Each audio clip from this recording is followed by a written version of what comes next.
Este es nuestro último encuentro de este curso de Humanismo Digital. El tema que vamos a hablar a continuación es el tema de los transhumanismos y vamos a finalmente tener una reflexión en relación a lo que son la relación con el animal, ¿cierto? Bueno, estamos en un tiempo en el cual los dispositivos electrónicos son cada vez una parte que se ha integrado a nuestras vidas. Pero la verdad es que poco nos detenemos a considerar cómo la convergencia de los elementos tecnológicos están transformando la humanidad, ¿verdad? Quiero leer textualmente esta cita de Gabriel Marcel, que fue un filósofo humanista, personalista francés, que dice: hoy día el deber primero y quizás único del filósofo es defender al hombre contra sí mismo, defender al hombre contra esa extraordinaria tentación hacia la inhumanidad a la que tantos seres humanos han cedido casi sin darse cuenta. Recuerden que Marcel pues está hablando prácticamente del contexto de la Segunda Guerra Mundial y de cómo experimentamos el horror y la barbarie en esta guerra que acabó y exterminó con 50 millones de personas. Algunos dicen que 80 millones de personas. Bueno, eh, sin embargo, algunos dicen o algunos consideran que estas transformaciones son desordenadas, son complejas, aterradoras, pero hay señales que apuntan a un futuro bastante diferente, ¿cierto? Recuerden ustedes la entrevista a Yuval Noah Harari, donde dice que probablemente la especie Homo sapiens como tal, pues deje de aparecer como Homo sapiens, ¿no? Y se transforme en otra realidad inteligente, mejorada, distinta, con mejores condiciones, más bellos, más hermosos, que es prácticamente la reflexión que nos ha traído un filósofo, Julian Baggini, y que es quien ha acuñado este término de los transhumanismos. Entonces, los humanos efectivamente necesitamos mejorar con urgencia. Eso es evidente. Es decir, los humanos necesitamos una transformación, un cambio. Cualquiera que sea especie que cause un daño tan enorme al medio ambiente como nosotros, que, que destruya por alimentarse, a pesar de tener la suficiente comida, por ejemplo, para acabar con el hambre del planeta, para acabar pues con toda la hambruna del planeta, por ejemplo, y sin embargo nos seguimos otra vez enfrentando en luchas terribles, en guerras, en egoísmo. Es decir, nosotros tenemos una necesidad de transformación, eso es evidente, y una necesidad de reflexión constantemente sobre nuestros actos. Ahora bien, ¿qué es lo que está relacionado directamente con esto de los transhumanismos? ¿Qué es lo que nos toca? Bueno, esto es lo que han llamado el MBC Technologies.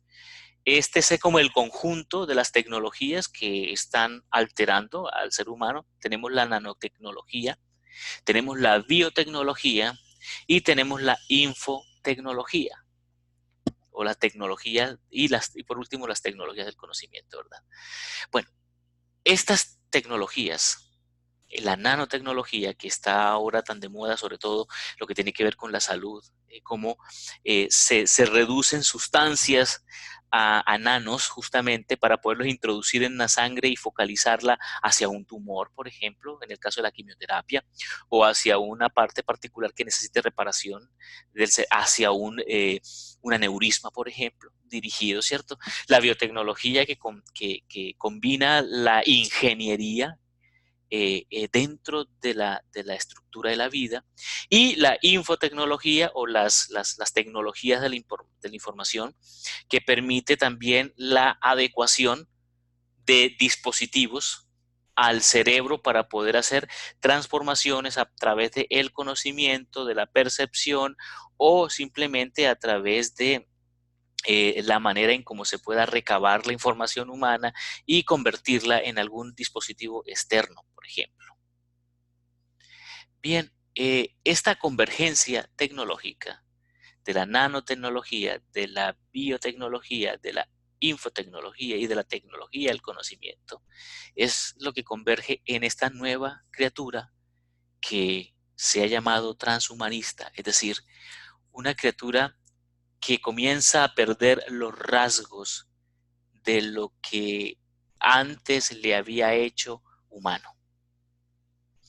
Tenemos entonces que somos humanos mejorados o qué somos. En el momento en que los seres humanos comencemos a entrar en esta cadena de transformación, ¿vamos a hacer lo mismo? Sería un nuevo principio, por ejemplo, que empezaría con el fin de la humanidad como la conocemos. Muchos transhumanistas, por ejemplo, consideran que esto no solamente es deseable, sino que es inevitable. Ya recuerden ustedes la entrevista que le hacían a Yuval Noah Harari, ¿cierto? Por ejemplo, el científico y futurista Ray Kurzweil cree que estamos acercándonos a lo que él llama un punto, un momento de singularidad. El momento en que las computadoras se vuelven, por ejemplo, lo suficientemente listas. Y de cómo el futuro le va a pertenecer a la inteligencia artificial y cómo en la medida en que la inteligencia artificial pues vaya tomando control de muchas cosas, llegue al punto de que nos conozca mejor de lo que nosotros nos podemos conocer a sí mismos y que comience a tomar decisiones de las que nosotros ya somos ajenos, ¿cierto? Que era el punto de reflexión que hacíamos en torno al fenómeno de la libertad, por ejemplo.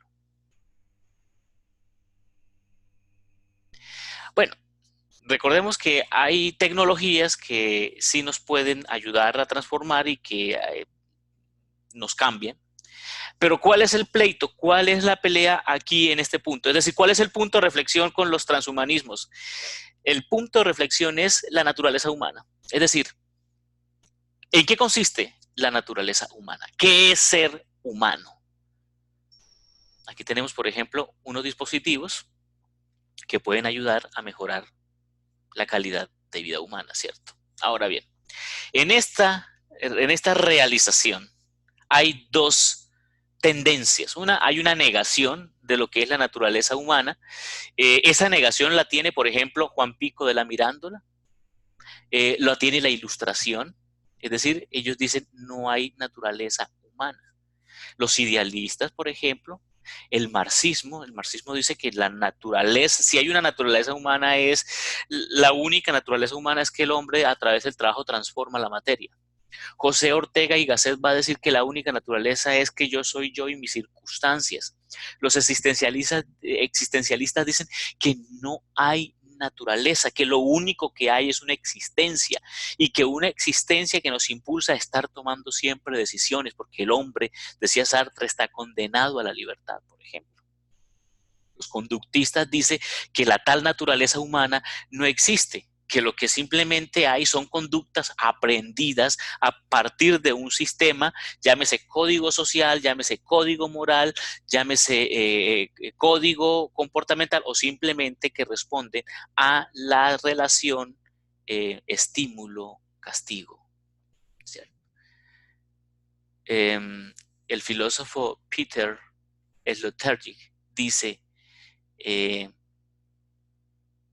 que la nueva estructura de cultivo de lo que va a ser el hombre, la antropotecnias, va a permitir que el hombre sea una forma indeterminada. El hombre es una forma de vida por ética, sin salida. Somos criaturas de la huida hacia adelante. Somos criaturas sin fundamento. Somos criaturas sin una especie de asidero, sino que somos cualquier cosa, ¿no? Muy diferente a las cosas. Esto es muy interesante. Las cosas son lo que son, pero el ser humano siempre está en esa constante transformación que hace que su naturaleza sea justamente la no naturaleza, por ejemplo. ¿Verdad?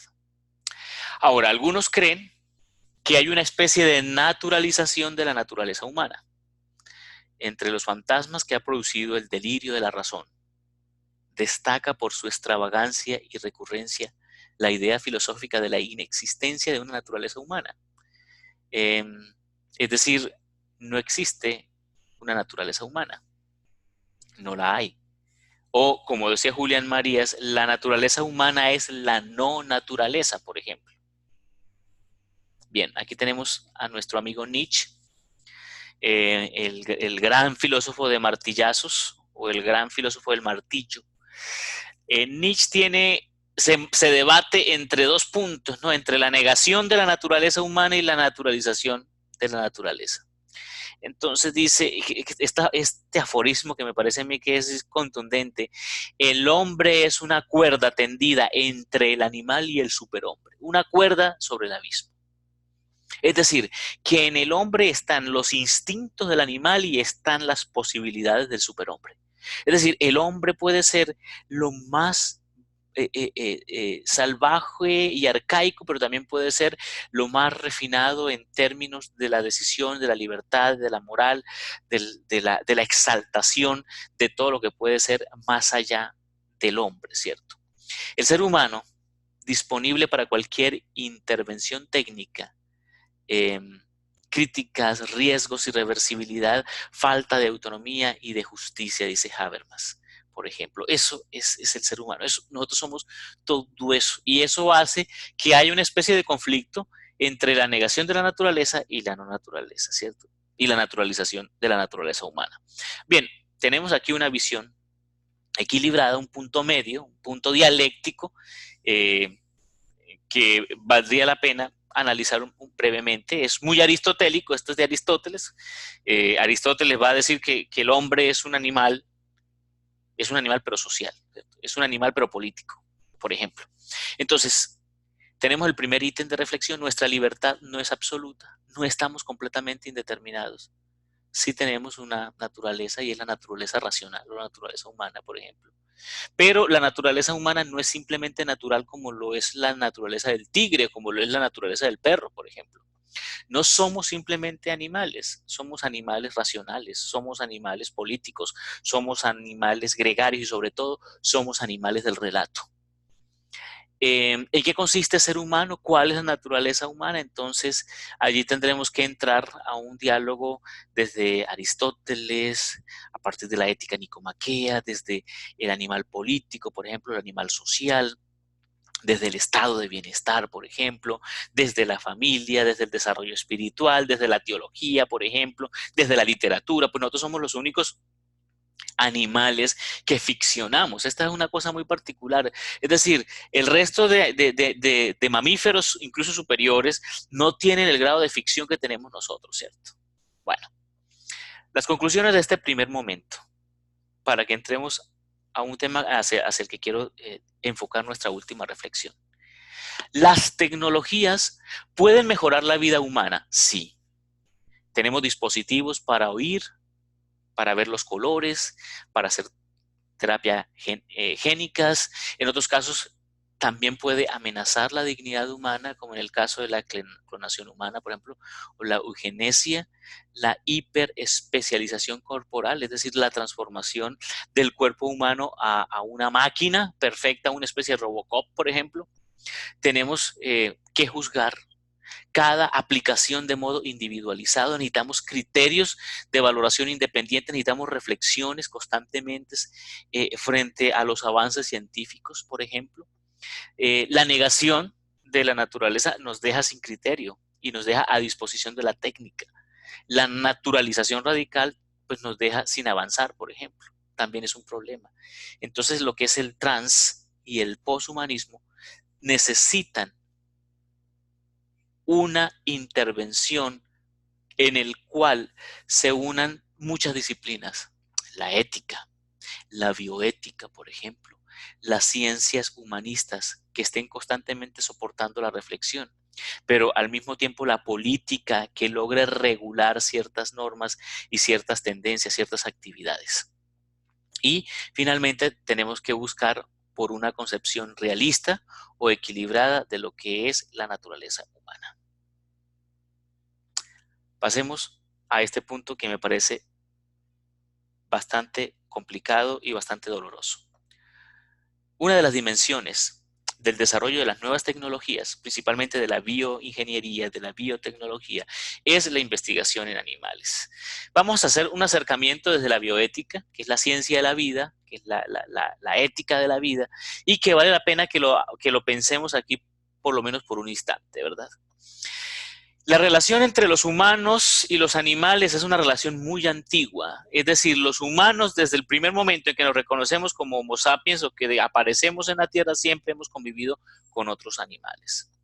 Sin embargo, nuestra visión occidental de lo que es la relación animal es una concepción antropológica, ya lo hemos visto, antropocéntrica, es decir, el hombre el centro de todo, y que ha tenido una influencia judeocristiana que en algunos momentos ha sido fuertemente criticada y ha ocasionado muchos puntos de reflexión interesantes en los cuales hay unas fallas que deberíamos profundizar.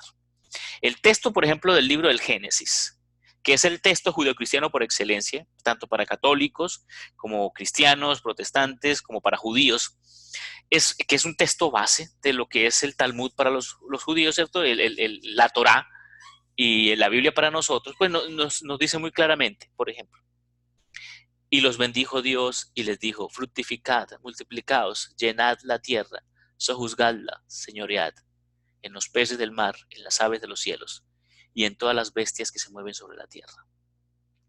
Esta tradición judeocristiana pues ha creado una posición de dominación del hombre frente a la naturaleza animal. El hombre es, por mandato divino, dominador de la especie animal. Y esto le ha llevado a justificar lo injustificable. Porque, por ejemplo, otras tradiciones filosóficas, como las tradiciones de la India, como la tradición hinduista, como la tradición de los Upanishads, tienen un horizonte tienen una relación más horizontal con los animales, por ejemplo, una postura distinta, una postura casi de igualdad.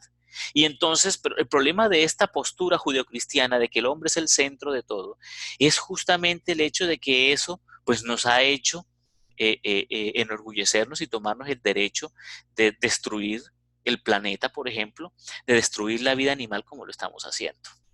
Entonces, a lo largo de la historia, brevemente, los humanos hemos utilizado los animales, sí, ¿para qué? Para el trabajo, para el transporte, para la alimentación, para el abrigo, para la diversión como en el caso de las mascotas, para la compañía, como las mascotas domésticas, para la veneración religiosa, en el caso de algunas eh, mitos y algunas creencias naturalistas, y para la experimentación.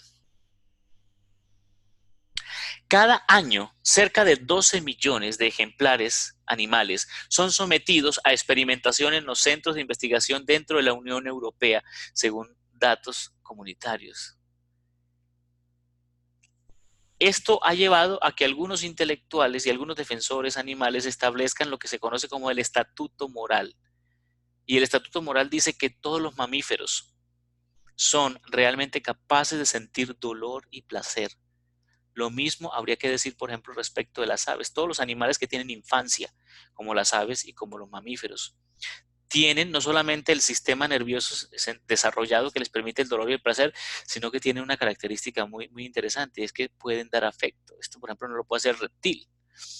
Además del dolor y el placer, los animales tienen de alguna manera creencias y deseos de segundo orden, ¿cierto? Por ejemplo, desean salir a pasear, desean que les abran la puerta, desean que les tiren el hueso o desean que llegue rápido el amo para que se asome por la puerta porque lo extrañan, etcétera. Es decir, los animales tienen una relación y tienen unos comportamientos que a veces dejan mucho que desear y dejan mucho que pensar también dentro de esta dinámica, ¿cierto? Por eso el maltrato animal es una cosa horrenda. Los animales no son capaces de conceptualizar normas generales, por ejemplo, y ningún animal es capaz de hacer planes futurizos, ¿no? Posibles. El animal no está pensando, el perro no está pensando en la perra, ni el gato está pensando en la gata, no tienen esa capacidad de insight que tenemos nosotros. Pero por eso los animales no pueden ser considerados agentes racionales como nosotros, pero eso tampoco nos da el valor ni nos da el permiso para abusar de ellos, como se ha visto, ¿cierto? Teniendo en cuenta su capacidad de experimentar dolor y placer, hay en la comunidad intelectual que protege los animales, que busca este estatuto moral, una especie de consenso. Y todos se ponen de acuerdo en afirmar que causar sufrimiento innecesario o arbitrario a los animales es una acción mala, es una acción intrínsecamente mala. Y esto está claro. La gente moral, que parte, por ejemplo, de la reflexión kantiana, siendo, aunque los animales no son racionales, pero que se puede aplicar, es que se pueda responder por sus actos guiados de la razón, por la razón, y tomar una decisión libre y autónoma. Esto es propio de la gente moral, es decir, esto es propio del humano. El humano es aquel que puede responder por sus actos porque sus actos han sido guiados por la razón y tiene la capacidad de tomar decisiones libres y autónomas. Este es el agente, el que lo produce, pero hay alguien que lo recibe, que es el paciente. Es aquel que, siendo también libre, racional y autónomo, puede reclamar que otros cumplan su deber moral de respetarlo. En el caso de que es lo que es muy normal en nosotros cuando pedimos o exigimos algo. Una cosa es el agente moral cuando ejecutamos, pero otra cosa es cuando pedimos. Eso se llama paciente. Es decir, la palabra paciente viene del latín patient, que significa recibir. Es muy cercano a la raíz de la palabra passion, pasión, ¿cierto? El que sufre una pasión es el que recibe algo, ¿cierto? Entonces, es el que reclama su deber, por ejemplo, moral de que lo respeten, de recibir respeto. La definición de Kant, esto que hemos hablado, desde luego, pues es antropocéntrica, pero se puede aplicar también, ¿cierto? Para T. Regan, los pacientes morales son sujetos hacia los que se debe tener consideración moral, aunque ellos no tengan obligaciones morales para con los sujetos o no puedan exigir respeto. Esto se aplica a cierto grupo de humanos y, según el consenso actual, a los animales, principalmente a los mamíferos y a los aves, que son pues animales con un mayor desarrollo evolutivo, ¿verdad? Los animales como poseedores de derechos. Bueno, la Declaración Universal de los Derechos del Animal, que es del año 77, de 1977, dice en su preámbulo esto muy interesante. Considerando que todo animal posee derechos, considerando que el desconocimiento y desprecio de dichos derechos ha conducido y siguen conduciendo al hombre a cometer crímenes contra la naturaleza y contra los animales, considerando que el reconocimiento por parte de la especie humana de los derechos a la existencia de las otras especies de animal constituye el fundamento de la coexistencia de las especies en el mundo. Imagínense que esta reflexión se hubiese hecho, por ejemplo, en los tiempos del imperialismo, en los tiempos de la colonización africana o de la colonización de Asia, pues no hubieran extinguido el dodododo, por ejemplo, y esta cantidad de animales, el colmillo de dientes de sable, por ejemplo, el tigre de dientes de sable, que fue exterminado, acabado por completo de la faz de la tierra, ¿cierto? De estos animales maravillosos, majestuosos que hemos destruido en este afán o de conquista o de mostrar superioridad. Entonces, imagínense que esta declaración hubiese sido por lo menos ese tiempo, tal vez conserváramos algunos especímenes de estos animales tan grandiosos, ¿cierto? Los principales hitos fundacionales, históricos, filosóficos sobre la ética de la experimentación animales, pues no están muy claros. Se dice que Aristóteles practicó disecciones animales. Celso, por ejemplo, en el siglo II después de Cristo, criticó la disección aclarando que no era cruel, pero infligir dolor a pocos para beneficio de muchos era probable. En la Edad Media el cristianismo prohibió la vivisección, pero se hacía, ¿verdad? El libro que le recomendé, por ejemplo, El Anatomista, pues habla un poco de eso, ¿verdad? Es muy interesante. Tomás de Aquino, en el siglo XIII, va a decir, consideró que no existe responsabilidad para con los animales. Claro que la existe. Incluso desde el mismo fundamento cristiano, el hecho de dominar también tiene que decir que también hay que proteger. O sea, el que domina no solamente es el que aplasta y destruye, también es el que alimenta y es el que da la mano y el que da calor, ¿cierto? Eh, Ahora, algunos tenemos como Leonardo Vesalio, por allá en el año 1500, que también realizaron vivisecciones, descartes, aseguraba que no sentían ni pensaban en forma racional y consciente. Bueno, probablemente no piensen como pensamos nosotros, pero sí tienen sí hay un grado de racionalidad animal, ¿verdad? Schopenhauer fue de los primeros en afirmar que comparten la capacidad de sufrir y la conciencia. Miguel de Unamuno tiene una expresión muy, muy tenaz. Dice, él dice, ¿qué es aquello que nos separa del animal? Dice Miguel de Unamuno, yo he visto a un hombre huir de las llantas de un carro lo mismo que un gato, pero nunca he visto a un gato llorar por la gata que se le fue. Dice, en cuestiones de racionalidad casi que nos acercamos. Tal vez lo que nos hace distintos del animal son los sentimientos, dice Miguel. Eh, Bentham dice que la pregunta no es si pueden razonar o hablar, sino si pueden sufrir. Y esto creo que es contundente.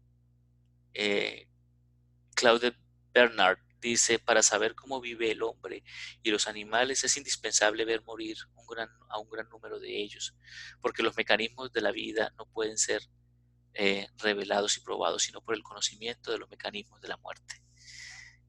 Y valdría la pena pensar aquí, por ejemplo, en los casos de los animales, por ejemplo, cuando las madres, la mamá animal protege a sus crías o sufre ante la muerte de una de sus crías y hay un grado de sufrimiento, tal vez no consciente, tal vez no con la conciencia de que, bueno, este animal que muere es mi hijo, pero está presente, ¿verdad? Eh, Según P. Singer, por el hecho de tener capacidad de sufrimiento y goce, el animal tiene intereses que deben ser atendidos de forma igual que los intereses de no sufrir que tienen los seres humanos. Dar prioridad a los intereses de los humanos por sobre los animales es cometer una discriminación injusta, un poco radical, pero también tiene su parte de reflexión. Eh, Especiesismo, un concepto equivalente a una especie de racismo, pero de especie, ¿no? Es decir, como la especie humana es superior, pues todo se va a centrar en relación a ella. Bueno, eh, desde luego la posición de P. Singer es utilitarista en la medida en que admite que como el ser humano tiene intereses que son superiores a los del animal, pues puede justificarse lo que decíamos ahora, ¿cierto? El sacrificio de la vida de un animal cuando se trata de elegir entre la vida de un ser humano y la del animal. Pues desde luego vamos a elegir por nuestra vida. La experimentación con animales a fin de probar medicamentos se justifica. Sí, también se admite probarlos con subnormales. Esto es una ironía, ¿no? Es decir, con humanos que sean huérfanos o huérfanos porque el niño huérfano no sería motivo de sufrimiento indirecto para su familia. Entonces, como también es una equiparación bastante un poco osada, ¿no? Pero quiero traerles estas posiciones para que eh, vamos pensando un poco en relación a eso, ¿cierto? Cuando hablamos de una visión deontológica a favor de los animales, es decir, es una visión de derechos, ¿verdad? A favor de los animales. Reagan, por ejemplo, considera que todas las criaturas que son sujetos de una vida, es decir, que son seres vivos y que tienen creencias y deseos y un sentimiento rudimentario de su pasado y su futuro, tienen el mismo valor moral intrínseco que tenemos los seres humanos. Es una posición bastante complicada porque le está dando al animal de alguna manera una facultad, aunque sea rudimentaria, una especie de posicionamiento frente a la realidad del futuro que es muy propia pues del humano, ¿cierto? En consecuencia, propone las siguientes conductas morales. Bueno, entonces, abolir totalmente el uso de animales para la investigación, abandonar la ganadería, que entre otras cosas la ganadería pues es uno de los elementos más contaminantes, es la razón por la cual se está quemando el Amazonas. Hay un documental muy interesante que me gustaría que lo lograran ver, está en YouTube libre y es de eh, Europa. Eh, la versión en español está traducida por Salma Hayek, que es buenísima, y se llama Home, el documental. Home. Es un documental de casi 2 horas sobre el planeta, vale la pena verlo, porque allí se va a abordar de una manera muy interesante el tema de la ganadería, por ejemplo, la supresión de la caza y la captura comercial o deportiva. Esto es una de las cosas que más ha ocasionado, por lo menos en los Estados Unidos, controversia, ¿no? El tema de la caza. Ahora, el tema de la caza tiene que ver con un culto que se tiene a ese hombre primitivo, cavernícola, que quiere luchar por la supervivencia, que me parece a veces absurda, habiendo supermercados y teniendo en los supermercados la posibilidad de adquirir el alimento. Una visión antropocéntrica moderada. En esta visión se justifica el uso de los animales por los humanos, pero respetando su capacidad de sentir. y reconociendo responsabilidad de los humanos para con los demás seres vivos. Yo creo que esto es importante. Tenemos que sentirnos responsables de los demás seres vivos. Tenemos que sentirnos responsables de la vida. Somos responsables de la vida. Las 3 R's de Russell Barch, dice, se presentaron como los principios de las técnicas experimentales humanitarias. Esto es del 1959. Y él propone 3 mecanismos: reducir, reemplazar y refinar. Vamos a analizar brevemente cada una de ellas para ir terminando. Reducir. Reducir implica la reducción del número de animales usados en proyectos de investigación, definiendo todas las condiciones genéticas y medioambientales del animal. Reducir la filogenética, es decir, sustitución por especies con menos estado de desarrollo según la escala filogenética, es decir, eh, eh, reducir la experimentación animal en animales que consideramos superiores, ¿cierto? Como los mamíferos o las aves, por ejemplo.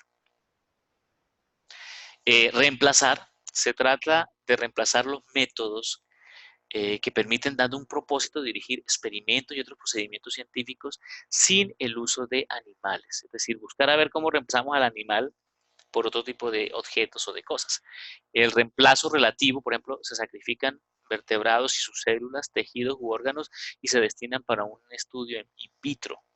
El reemplazo absoluto es los animales son reemplazados, perdón, por cultivos de células humanas de invertebrados y tejidos. Eh, ¿Qué es lo que se está aplicando ahora, cierto? O sea, el uso de los vertebrados está de alguna manera cuestionado porque el vertebrado, por tener un sistema nervioso central, pues tiene unos comportamientos, sufrimiento, dolor, placer cercanos al humano. El invertebrado, pues el sistema nervioso es completamente distinto, eh, modificado, y entonces lo que se dice, bueno, hay que mirar a ver cómo se explota mejor los tejidos, por ejemplo, vegetales o los tejidos de algunas especies menores que puedan favorecer para esto de la investigación. Eh, refinar, refinar es minimizar las molestias, la angustia, la ansiedad, el dolor que pueda sufrir los animales. Por angustia se entiende un estado aversivo en que el animal no puede adaptarse completamente al estrés. Piénsese, por ejemplo, la vaca experimenta una angustia o un estrés antes, premortem, por ejemplo. La mayoría de los mamíferos, de alguna manera, sienten la cercanía de la muerte, por ejemplo. Entonces, esto hay que hacerlo. Ahí tienen unas imágenes donde en verdad hay verdaderas, de alguna manera, expresiones que ponen al animal cercano, ¿no? Al afecto y a las emociones. Eh, la declaración, por último, la declaración de la Asociación Médica Mundial para el Uso de Animales en Investigación Biomédica de Hong Kong de 1989 asegura que el uso de animales en investigación biomédica pues es esencial para el progreso, es decir, es algo que no se pueda de alguna manera quitar de la noche a la mañana.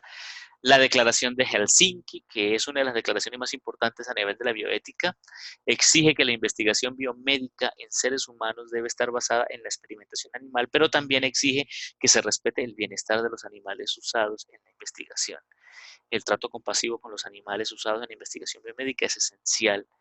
Todos los establecimientos de investigación deben cumplir con todas las normas que rigen el trato compasivo de los animales. Las sociedades médicas deben resistir todo intento cuyo propósito sea rechazar el uso apropiado de animales en la investigación biomédica, porque dicho rechazo comprometería la atención del paciente.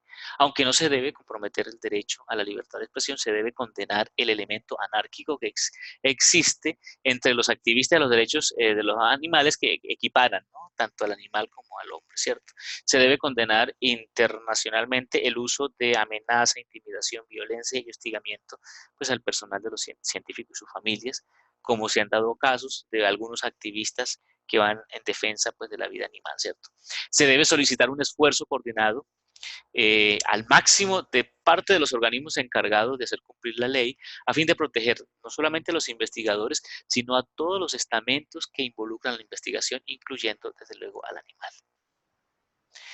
Algunas controversias, algunos puntos que nos dejan preguntas es la confiabilidad de los modelos animales para las enfermedades humanas. Ustedes saben que las reacciones pueden ser completamente distintas y no necesariamente una experimentación con ratas, por ejemplo, puede ser lo mismo que una experimentación animal, ¿verdad?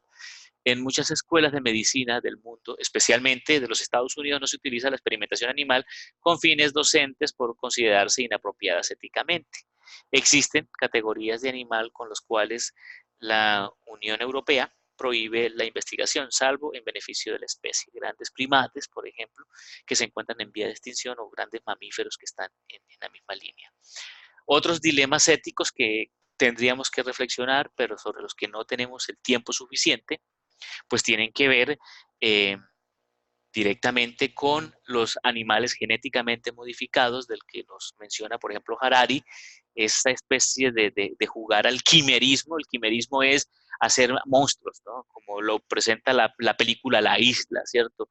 O los xenotransplantes, es decir, el trasplante, por ejemplo, de un riñón de un cerdo a un ser humano, o el trasplante de la piel de cerdo a la piel humana, como lo analizan o lo presentan en la película de Almodóvar. ¿Cómo es que se llama esta película tan interesante? Eh, Creo que llama La cara oculta, no estoy seguro. Sí, creo que es La cara oculta. Te presentan la modificación, por ejemplo, a partir de la piel. Bueno, esto queda de alguna manera entre muchos cuestionamientos. Lo cierto es que nuestra reflexión se debe enfocar es justamente hacia el horizonte que se propone, y es de qué manera podemos estar haciendo una reflexión constante de los avances tecnológicos, de manera de que estos no pasen inadvertidos, pero de que su impacto, tanto en la realidad humana como en la realidad animal, pues no cause un desastre que termine luego convirtiéndose en unas consecuencias terribles, tanto para la especie humana como para la especie animal. Hemos llegado al momento de las preguntas. No sé si alguno tiene alguna inquietud, alguna pregunta. Me gustaría que lo hiciera a través del chat. Eh, Me gustaría conocer, pues, de primera mano de parte de ustedes sus inquietudes, eh, y si tienen alguna pregunta, pues me gustaría escucharlos. Si quieren, pues, si quieren hablar, por ejemplo, pues pueden usar en este momento el micrófono, o a través del chat, que lo tengo aquí en la mano. No sé, me gustaría escucharlos.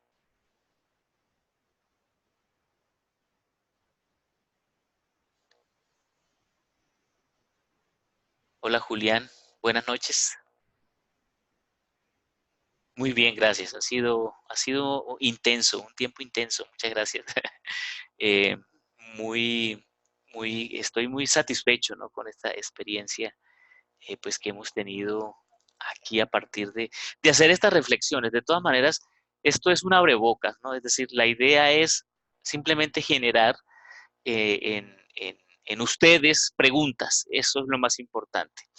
Bueno, el examen final son 20 preguntas de selección múltiple con única respuesta, que tiene que ver con todo lo que hemos visto, que tiene que ver con los tres humanismos, que tiene que ver con el Renacimiento, que tiene que ver con esto último que hemos hablado aquí. Por ejemplo, hoy son preguntas como, van a ser muy sencillas, de los elementos que hemos estado hablando a lo largo de nuestra clase. Son 20 preguntas, simplemente mañana comienzo a montarlos. La idea es que el examen final esté a eso de las 6 de la tarde para que ustedes puedan realizarlo.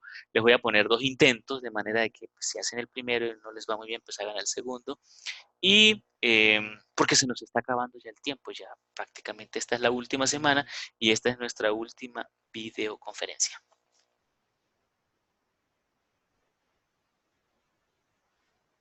No sé si respondí a las preguntas de Mariana.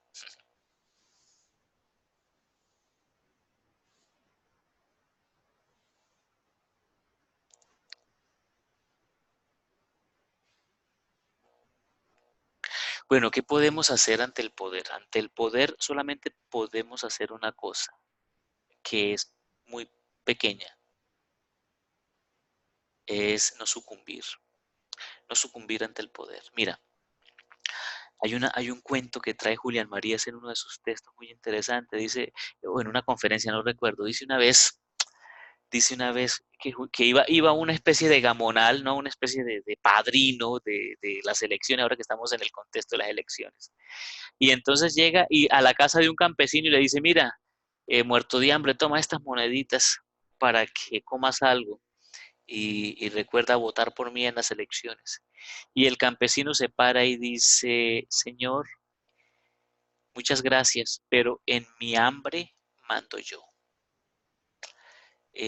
Yo creo que ese es el mayor acto de revolución que podemos hacer en estos tiempos. Decir que en el hambre de cada uno de nosotros mandamos nosotros. Y eso hace que no sucumbamos ante el poder. La toma de conciencia es un proceso. Y yo creo que lo más importante es no traicionarnos a nosotros mismos y no traicionar los ideales que cada uno de nosotros tenemos. El poder siempre va a estar cambiando. El poder es fluctuante y el poder es una quimera, ¿no? El poder es una ilusión, pero nosotros no podemos sucumbir ante él, ¿cierto? No podemos caer en el juego mediático, no podemos hacer parte de la masa, eh, no podemos traicionar nuestros ideales. Yo vi hoy en Twitter una publicación del El Tiempo. Eh, Voy a mencionarlo, sé que es un tema delicado, pero lo voy a mencionar. Una monja, una religiosa con un megáfono gritando y defendiendo al señor Álvaro Uribe Vélez. Eh, yo creo que esa hermanita está traicionando el principio evangélico de que no se puede servir a dos señores. Y yo creo que eso también se aplica para nosotros. No podemos servir a dos señores, ¿cierto? No podemos servir a la verdad y estar comprometidos con el poder. Bueno, nos dice Julián que podemos, es como ese documental de la elección de Trump. Eso pasa, es siempre el candidato ya está elegido, así el pueblo. Bueno, pero eso lo podemos ir cambiando, eso lo podemos ir cambiando porque en la medida en que nosotros vamos tomando conciencia de que el voto es una responsabilidad muy grande. A veces en Colombia tenemos que votar por el menos malo, ¿cierto? Y el menos malo no necesariamente es el que nos presenta el medio mediático, porque el medio mediático está a favor del poder, ustedes ya lo saben, ¿cierto? Y ya lo hemos conversado. Entonces, frente a eso, lo que hay es que ser conscientes de que nos pueden manipular. ¿Por qué lograron esa elección de Donald Trump en los Estados Unidos?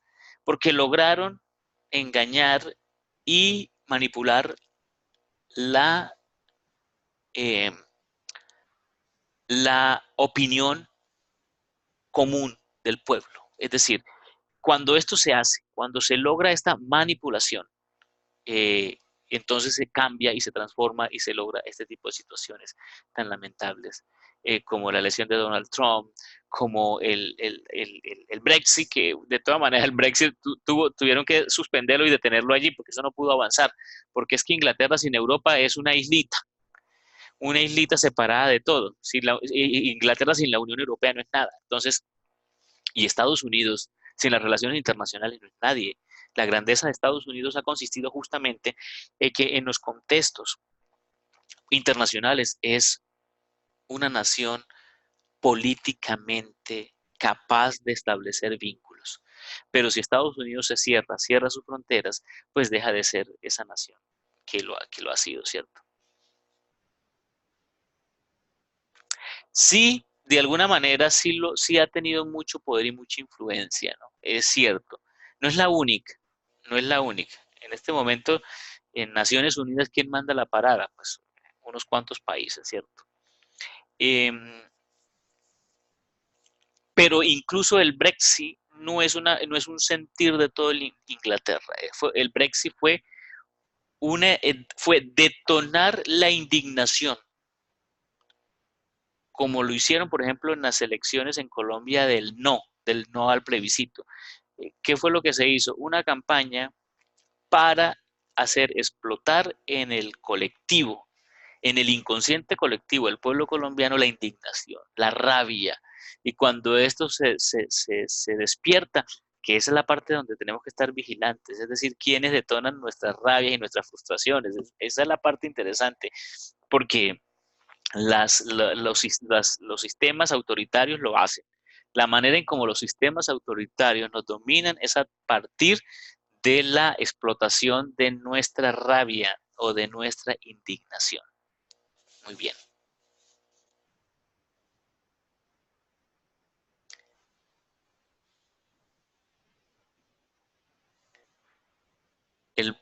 Una vez el voto en blanco ganó el pueblo al lado, en mi bello. Ah, sí, sí, sí, sí, es cierto.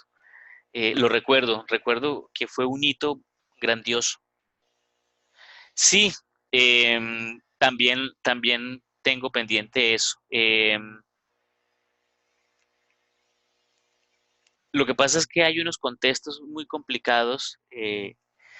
Recuerden ustedes que tu municipio viene de hay unos poderes debajo muy complicados que valdría la pena y que se convertirían en materia de estudio y que cualquier sociólogo francés o alemán o europeo daría lo que fuera por entender qué es lo que pasa en Bello, cuáles son las redes que se manejan debajo de Bello, ¿cierto? Eso es una cosa bien interesante y complicadísima también. Sí, sí, es un tema que mezcla los dos.